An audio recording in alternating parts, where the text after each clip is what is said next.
What's up, everybody? This is Nick with FZ-07. Quick little maintenance on this wonderful little bike. So we're doing spark plugs and air filter.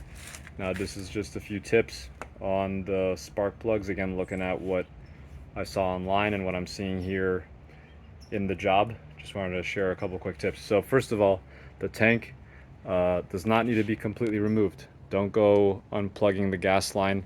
The only thing that really gives you a bit more clearance is the sensor. So this connector, sorry. So it's probably it's the actual power to the pump. So this connector here, just unplug that and it gives you a little bit more room. And what I like to do is I put the tank a little bit off to the right when I'm doing the left plug, and then I twist it, pivot it a little bit off to the left when I'm doing the right plug. Now, the right plug is actually, you can see it right under there. There's better access for the right one. The wiring harness on the left side is almost exactly on top of the plug.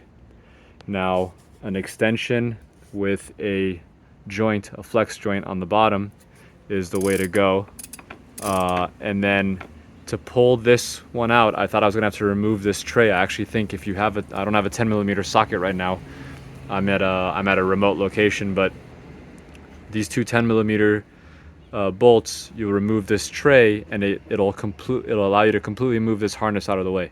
I don't have my 10mm, but if you pull the harness up, so if you pull it up towards you with one hand, so you know, I put my left hand here, pulled the harness.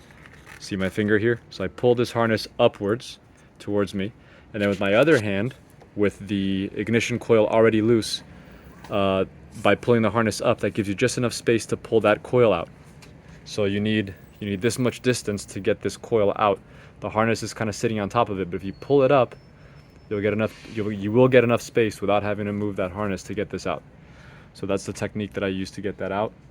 And then again, an extension. This is actually excessively long. You could do a shorter one, but I love this long extension. And then it's just got a flex joint at the bottom. And then the trick that I use, let me just pull this out here. So I tape my flex joint to my socket so I don't lose my socket in the spark plug hole.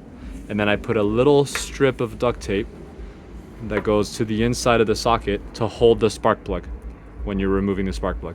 This works every time. All right, good luck. It's really pretty straightforward. And while you're in here, easy access to get to the air filter in there. All right, good luck, guys.